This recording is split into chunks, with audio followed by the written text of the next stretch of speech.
Continue based on the halacha we started yesterday. Yesterday we mentioned that our tradition is not to take an extra belt or a gartel and put it on top of our clothes when we pray Amidah. We explained why there was no reason for that.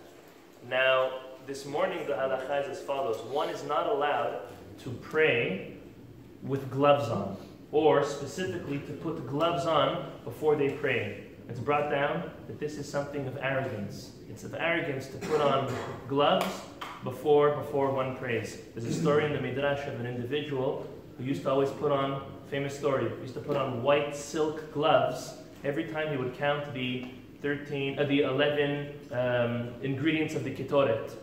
And one day there was a ruler, non-Jewish ruler, that asked him of something, and before he came to do what he wanted to do for the king, he came and he put on those same silk gloves, and he took that as offense, and he had that individual's hands cut off. Midrash brings the story. The concept is putting on gloves in order to pray is not something of respect and honor, rather it's something of arrogance. Look how stringent that is. And therefore, we're not allowed to, all the more so a shliach tzibur is not supposed to put on. Now, there are certain cases where it is allowed. Example, if it's very cold, person is cold, person comes from the cold, then they're allowed to wear gloves. It's obviously not expressing arrogance. An individual who has a band-aid, or a bandage, or a cast, or anything of the sort, or lo alenu, maybe even a medical condition on their hand that they have to put on, beige gloves or something to cover it. Obviously, all of that is what?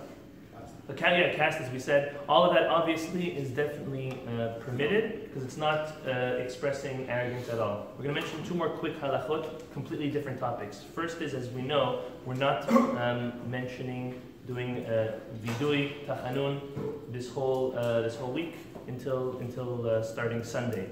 Now, the halacha for a mourner is that we do not do tziduk hadin during days that we do not do tachanun.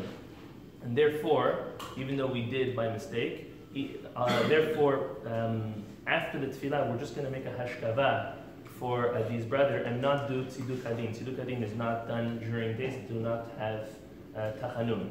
That's aleph. Bet, completely unrelated. Yep.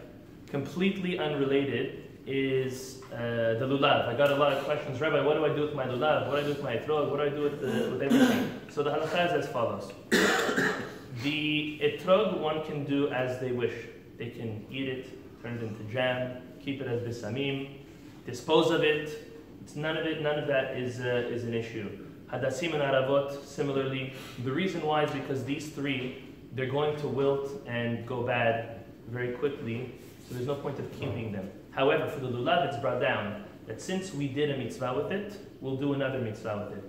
And since we used it for the mitzvah of the shaking of the arbat haminim, and it can last, not get moldy, not get wilted and ruined, all the way till Pesach, we say, since you use it for one mitzvah, use it for the mitzvah of burning your hametz. Again, it's a minhag. Obviously, there's no bracha made on it, but we try to keep the lulav intact all the way till Pesach in order to burn it with our chametz.